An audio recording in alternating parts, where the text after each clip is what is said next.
Welcome, people. A 29-year-old woman was found hanging from a tree behind a vacant home in Jackson, Mississippi.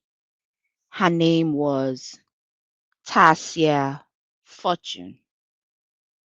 If you can hear me, put a 1 in the chat. You're welcome to the live stream.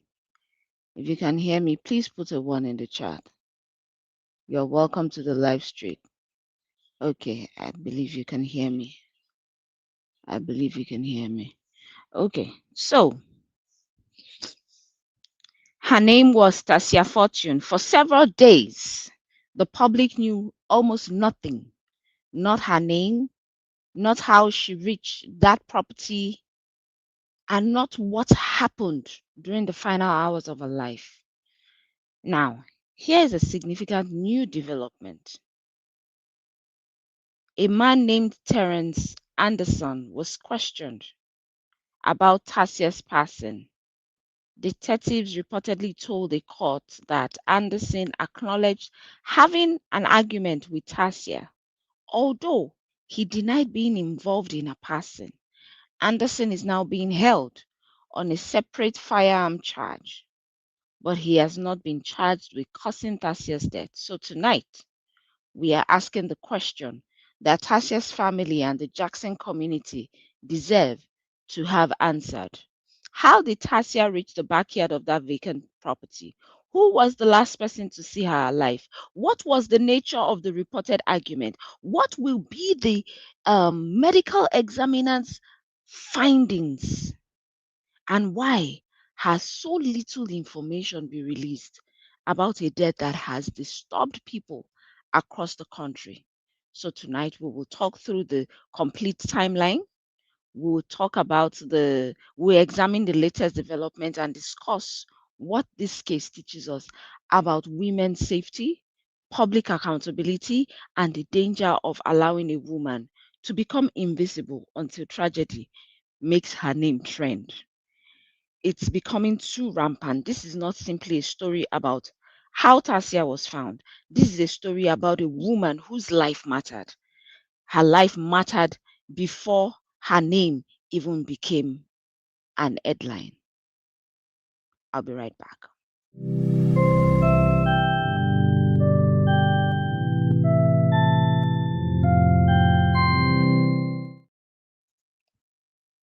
Good evening, everyone. Welcome to Yes Life Coaching Woman Stand in Your Power. My name is Femi. This case is rather sad. If you are joining me live, let me know where you're watching me from. Please share this live stream so that we can keep Tasia's name visible and continue asking for a thorough, transparent investigation. So as we begin, I want us to remember that Tasia was not merely the woman found behind a vacant home. She was a daughter. She was a sister. She was a friend. Her family described her as a strong-minded, big-hearted, vibrant young woman. And they are now dealing with grief. At the same time, trying to bring her home and give her a proper farewell. If you're here, please type her name in the chat. Her name is Tasia Fortune. Okay, thank you. You are welcome to the live stream. Let me know where you are watching me from. Type in the comments where you are watching me from. I see 3 people here. Thank you for being here. Please let me know where you are watching from. All right. So, public reporting. I don't even know where to start. If you have not yet subscribed, go ahead and subscribe now and turn on your notification. On this channel, we do not discuss women's stories simply to repeat the news. No, we try to decode the deeper lessons. We try to examine the systems around the story and ask what women can learn in order for us to stand in our power. Okay, so Tasia was a 29-year-old Black woman living in Jackson, Mississippi. Her relatives are based in Kentucky. Her sister, Latoni Fortune, said she last saw Tasia in July when Tasia returned to Kentucky to visit the family. Our aunt, Etta Avolio, created a verified fundraiser to help bring Tasia home and cover her burial expenses. Now, her family described her as a beloved daughter, a sister. If you're watching, please like the live stream. Go ahead and like the live stream, please. If you're watching, please go ahead and like the live stream. Thank you very much. So our auntie has raised a fundraiser to bring her back home. Her family describes her as a strong young woman, a woman with a strong mind, a large heart, and a vibrant spirit. These words matter. Why do they matter? They matter because headlines can flatten a person. A headline gives us an age, a location, but when the family begins to talk, it gives us a life. So somewhere in Tasia's story were ordinary conversations, jokes, I love yous, frustrations, relationships, plans for tomorrows, and just name it. Instead, our family wanted another opportunity to say I love you, but instead they received news that no family at all should ever receive. So when you see a case like this, do you think the media spends enough time telling us who the woman was, or does the way she passed become the entire story? Let me know in the chat. So this woman was discovered August 3rd, 2026 in the evening of Monday. It was on a Monday. The neighbors summoned authorities to the back of to the 500 block of Road of Remembrance in West Jackson, behind a vacant residence. That was where she was discovered, and her body was hanging from a tree. At approximately 9:05 that night, the Jackson Police Department publicly announced that officers were conducting a passing investigation, and at that point, the woman had not yet been publicly identified. The location immediately raised questions. People were like, why was she behind a vacant home? What was she doing there? Did she go there voluntarily? Was the backyard the location where she passed, or did somebody bring her there afterwards? And then again, other questions are, who had access to this property? Could neighbors, cameras, passing vehicle, or phone records establish when she arrived? It's just, a lot of people saying a whole lot of things. Some reports said the condition of the body suggested that she had been at the location for 3 to 4 days. What? That estimate has not yet been established because we don't know the exact time of the passing. So we've still not confirmed the timeline of Tasia's final movements in Jackson.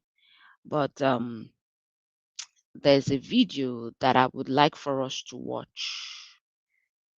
Let's see that video.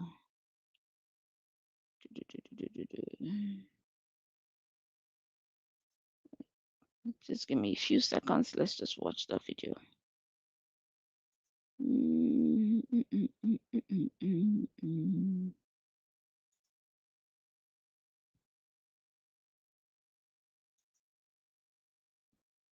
WAP neighbor. Okay, let's watch that one. Let me quickly share my screen. So this is where she was found. This is the place where she was found. She was found in this environment. Let me go ahead and share my screen so we can watch a video of what really happened. Okay.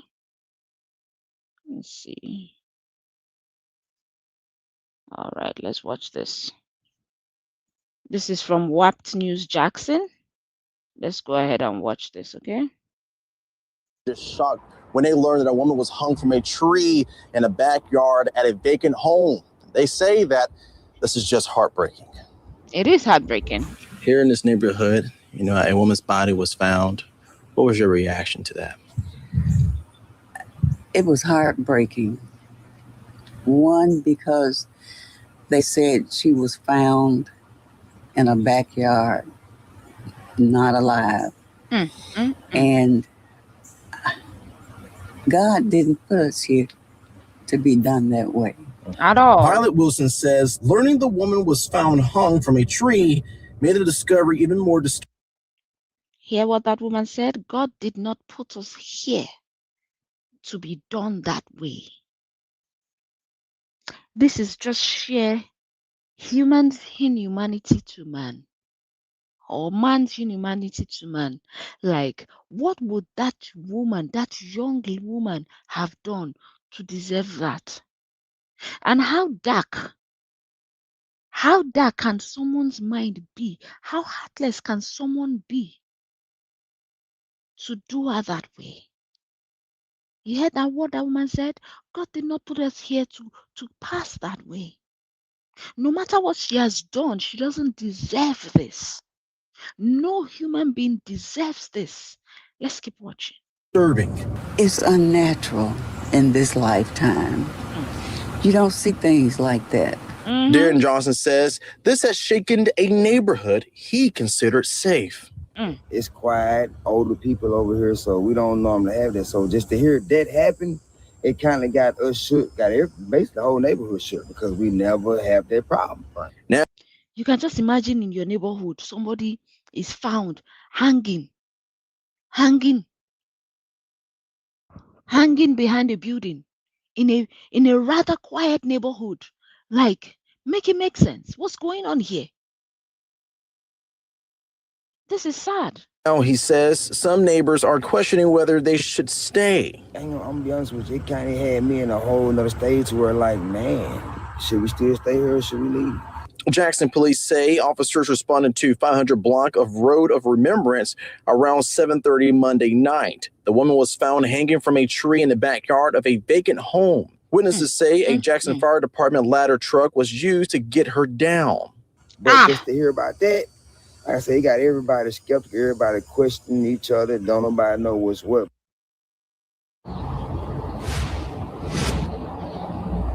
And the Hinds County coroner says that is still unknown right now, the cause of death. And also they're not releasing as of right now the identity of the woman, but it is confirmed that the woman's body was sent to the state medical examiner's office. We're live outside of JPD. I'm Nicholas Brooks, 16W. So this video was as of 3 days ago. Okay, so the woman has been identified. Just look at that neighborhood. Just take a look at that neighborhood. That woman. This was not an isolated wilderness. That neighborhood was not a wilderness where nobody ever passed. This was a residential area, an area that, people live in, people feel safe in.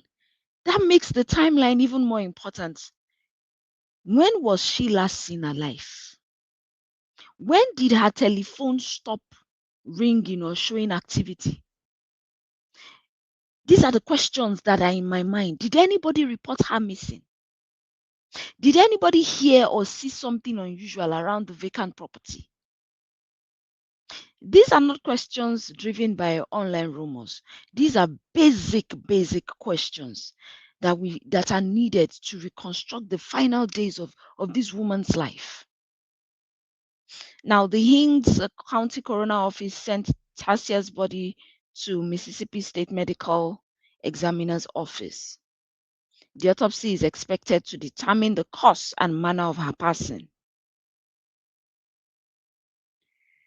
So they are going to be looking at injuries to help estimate when she passed. Toxicology may also show whether there was any substance present in her body. So as of this live stream, as I'm speaking to you, these results have not been publicly released.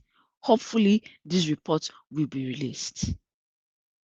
So, however, on August 6th, she was publicly identified as Tasia Fortune after notifying her family member. Until that moment, people were discussing an unidentified woman. Once her name and photograph became public, the story spread nationally everywhere. Just look at her face. Look at this woman's face. 29 years old. A woman with people who loved her. A woman with people who expected her to come back home. Tasia's sister said she had seen her only the previous month. That details gives investigators an important starting point. But at the same time, there's a large gap.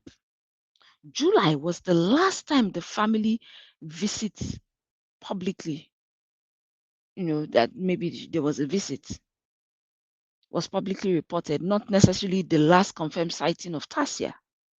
So investigators must begin to look at that window. They need to narrow down that window. Who saw Tasia during the last few weeks, the last few, the final week of July? Who saw her? Who spoke to her during the final 48 hours? Where did she sleep in those times? Where did she spend money in those times? As in, what is her number? They need to trace her calls. They need to check her messages. They need to get location records. What are the location records showing? These are the timelines that we need to see, we need to know. Because when a person's final timeline is unclear, every small digital and human detail matters. Everything matters. So the new development is this man called Terence Anderson. The local station WLBT reported that a man named Terence Anderson appeared in Jackson Municipal Court on Tuesday and was charged with being a felon in possession of a firearm. Okay. Judge Jeffrey Reynolds reportedly set Arnold's bond at $250,000. Okay. And Anderson was taken to the Hinn County Detention Center in Raymond. Okay. During that court proceedings, detective reportedly said that Anderson had been interviewed in connection with Tasia's passing.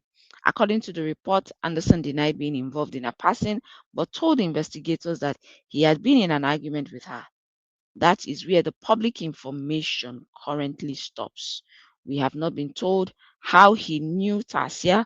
We have not been told when the argument occurred. We have not been told where the argument happened, what the argument concerned, and whether anyone witnessed this argument. We have not been told whether Anderson was the last person known to have seen Tasia alive.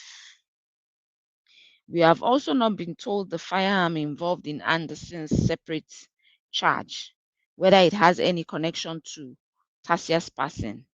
Okay. Some people are saying that Anderson is a person of interest, but Jackson police did not confirm that designation when WLBT asked. Okay. Most importantly, Anderson has been charged, as he has not been charged with any offense relating to Tasia's passing. So let me say this plainly. Okay. All of this does not tell us how she passed. Now, the responsible question is not, have we found the person that ended her? The responsible questions are, what did investigators learn from Anderson's interview? That's what I want to see. Can his account be independently verified? What was the time and the location of his last contact with this woman? These are questions that should move an investigation forward. So let me know what would be the first questions you would ask, in your opinion. What are the first questions you will ask? Okay, let's watch a couple of videos here. This is from 16 Watt News Jackson. Let's hear what they have to say here.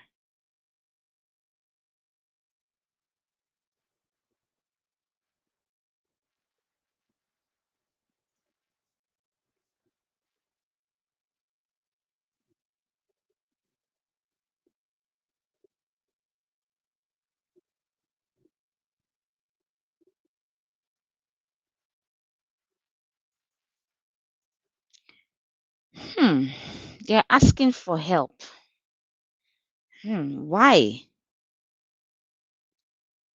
It is not enough for an investigation to be thoroughly done behind closed doors in a case carrying this level of historical and emotional weight. So authorities must also communicate clearly enough for the family and the public to understand what is being done exactly. So maybe that is why they are asking for help. So now they are saying that they need help to cover this. They need help. They need federal assistance. Let's keep watching.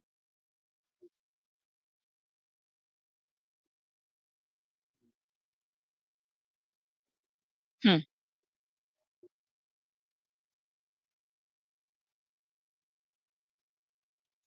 Oh,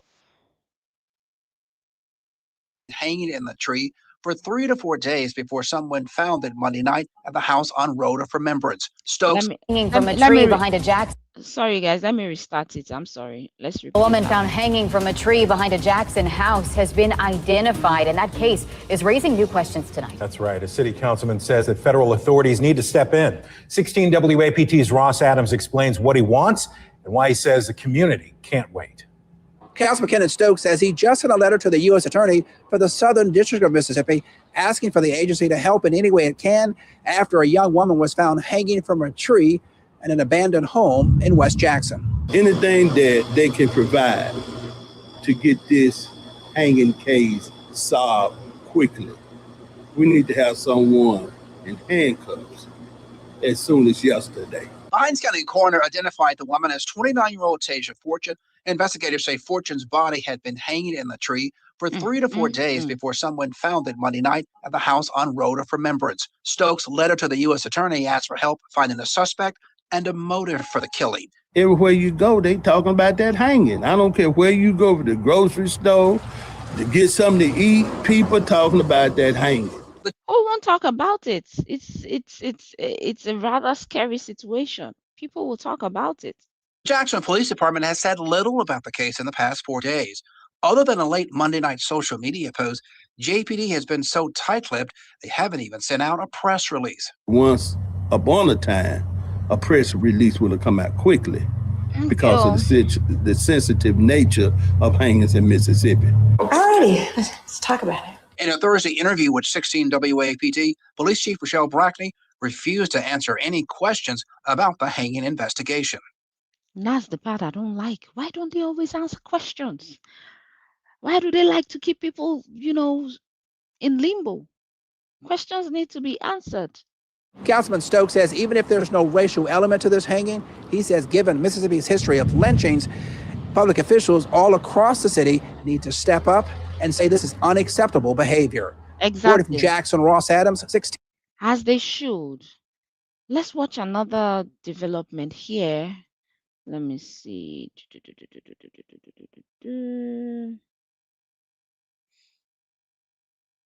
So, as of this live stream, as we are watching, no federal agency has publicly announced that it has joined or taken control of the investigation. So let me put tonight's, let me just ask this question. Should federal investigators assist in the Tasia Fortune's investigation? Yes or no? You go ahead and vote and let me know what your thoughts are. I'm gonna put the vote here in the live stream. Let me know what your thoughts are, okay?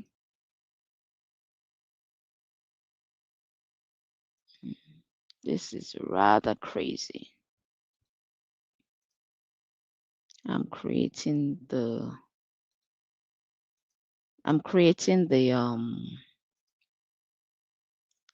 the poll. So should they come and should they have federal people involved in this? What's your take on this? Yes or no? Let me know what your thoughts are in the or if you need more information, let me also know what your thoughts are, okay? In the comment section.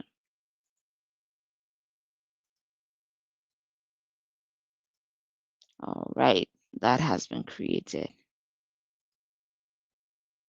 Okay. So you go ahead and vote. What are your thoughts on that one? Let's continue. So we cannot discuss why this story has shaken people without acknowledging Americans' history. America has an history, okay? So we cannot discuss why this story has shaken people without acknowledging that history. A Black woman found hanging from a tree in Mississippi. It's going to evoke a history that is painful, documented, and still emotionally present for a lot of, for the Black community.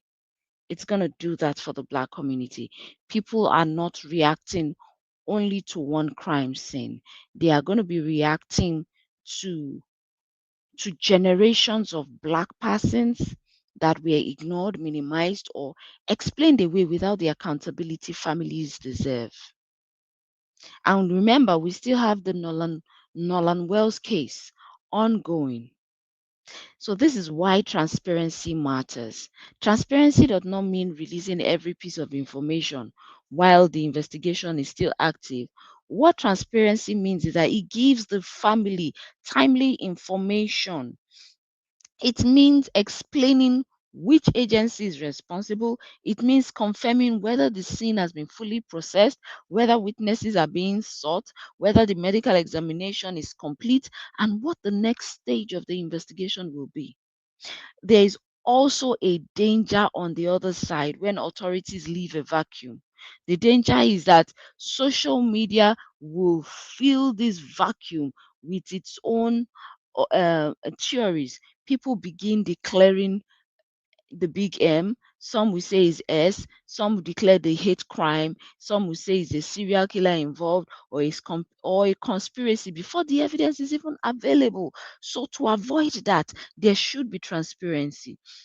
That may feel like advocacy, but unsupported claims will distort the case. You can see what's happening with the Nolan Wells case. It will distort the case. And if you wrongly accuse people and it makes it harder for public to distinguish between genuine evidence and viral content. Okay, so we all need to be very, very, very careful. We all need to be very careful. Let me know what your thoughts are. Okay, go ahead and use the poll.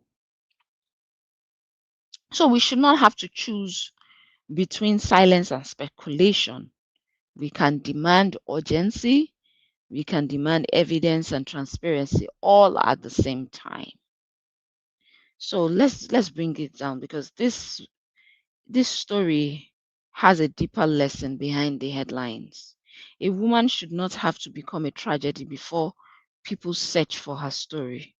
We know how Tasia was found, but we know very little about how she lived. That imbalance is common in stories about women. The person became public while the life remains invisible. Standing in our power means refusing to reduce women to what happened to them. Okay? Let's watch this video before we go ahead. I just want us to get the full picture before we do anything else. This is another video from WAP TV. Let's watch this.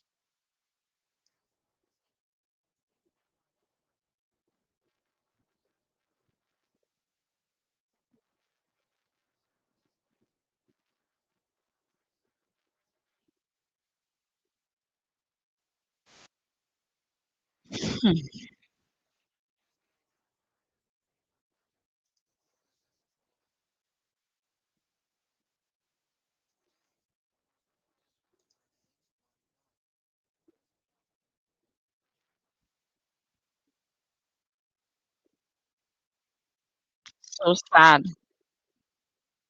So sad. Oh my God. I thought I was sharing.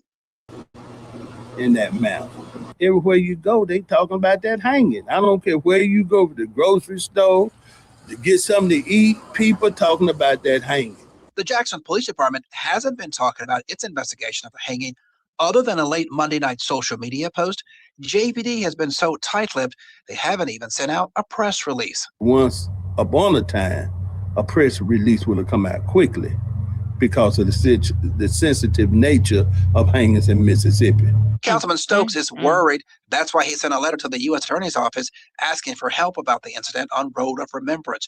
In his letter, Stokes says he wants federal authorities to assist police finding Fortune's killer and why they strung her body up in a tree. Such a sad story. Okay, we can't have people hanging in trees. It's not a good thing. It's not a good thing at all.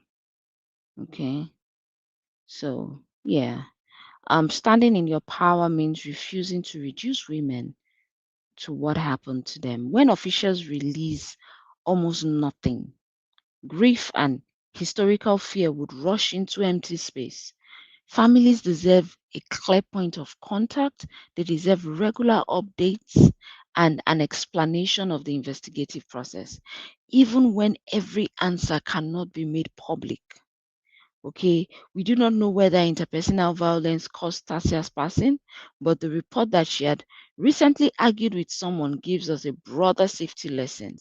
Women are often taught to normalize escalating conflicts, to say, oh, he was only angry, it was only an argument, oh, I can handle it.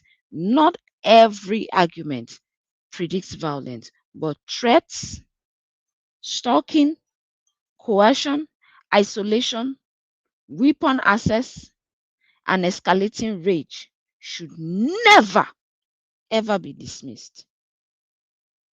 Okay? So, yes, the public now has a name. That does not give us permission to write the ending of the investigations ourselves. Real accountability in this case is evidence-based, should be evidence-based. It should ask investigators to follow the records, the witness, the forensic findings, and the timeline wherever they lead them to. Keep following it. Tasia's family should not have to trade her dignity for public attention. No. We can keep pressure on authorities without circulating graphic images or building entertainment around this woman's passing. Her name is enough. Her life is enough. Her families, her family, the fact that they need answers, that is also enough. So this is where Yes Life Coaching moves from discussion to action. I'm going to be giving you some steps and what we can do as women. These steps do not suggest that Tasia was responsible for what happened to her. No. Responsibility always belongs to the person who chooses to cause harm. However, safety planning is about increasing options, increasing support and visibility. Okay? So number one, you need to build a trusted check-in circle. Choose 2 or 3 people who know your routine and will notice when something is wrong. Remember, some people say that she had been there for a few days, looking at the way her body was. So you need to have somebody that checks in on you. You must have a check-in system when you are traveling, when you are meeting someone new, or when you are in a tense situation. Okay? You must be able to establish a phrase that sounds ordinary, but that phrase will tell your trusted person to call for help. Make sure everyone understands exactly what action the phrase requires. Another one will be, don't hide escalating threats to prevent somebody's reputation. Don't you ever do it. If someone threatens you, if someone is stalking you, if someone damages your property, if they block your movement, or they use a weapon to frighten you, please document it safely. Tell someone that you trust. Silence, in my opinion, silence protects the pattern, not the woman living through it. It doesn't protect the woman. In fact, silence ends the woman's life. So you need to escalate any form of threat whatsoever for your own good. Okay? Don't hide escalating threats. And if there are any threatening messages, voicemails, photographs, dates, names, anybody, make sure they are safely saved in your device. Okay? And try to seek help from a trained advocate. When someone's behavior suddenly breaks from their normal pattern, especially a woman, when her behavior suddenly breaks from her normal pattern and she cannot be reached, begin documenting the timeline immediately. Contact the appropriate authorities immediately. Keep the report number and record the names of the officials that you spoke to. That is very important. If you are in immediate danger, please do call 911 if you are in the US. Okay. So I'm going to end this live because I don't intend to spend so much time here. But before we close, these are the questions I believe must remain at the center of this case. What are Tasia's official cause of her passing? What did the autopsy reveal? Was the vacant property the original person seen? Who owned or had access to the vacant property? When will Tasia's family receive a complete explanation of the findings? And yeah, all these are questions that we need to ask ourselves. Let me know your thoughts. What are your thoughts? Let me know your thoughts in the comment section. Okay. Let me know what your thoughts are in the comment section. It's rather sad that this woman will pass like this. Yes, it is rather here. But if there's anything I want you to leave, here is one thing. One thing I want every woman to take away tonight. Your life deserves urgency before your pain becomes the headline. You deserve people who notice when you disappear emotionally, socially, or physically. You deserve relationships where conflict does not make you afraid. You deserve to be believed when you say something is wrong. You deserve support before the emergency, not simply sympathy afterwards. And if you are the friend, if you are the sister, if you are the mother, or you are the co-worker of a woman and you notice that a woman has gone unusually silent, please do not assume somebody else is checking in on her.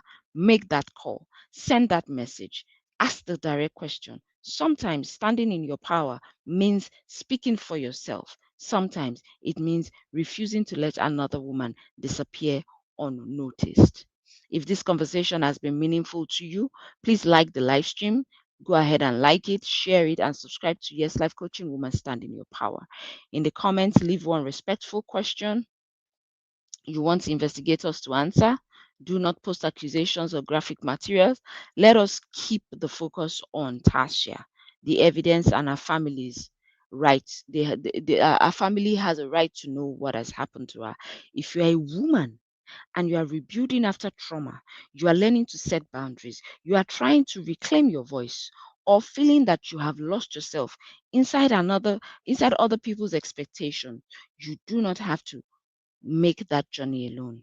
Visit www.yeslifecoaching.com and book a free discovery call. Let us talk about where you are, what is keeping you stuck, and how you can begin to stand in your power again. Tonight, we remember a woman, not merely a case. Her name was Tasia Fortune. She was 9 years old. Her life mattered. Her family deserves answers. And until those answers come, we will continue to say her name with dignity, with care and purpose. My name is Femi, and this is Yes Life Coaching Woman Stand in Your Power. I would see you in the next one. Bye-bye. Bye.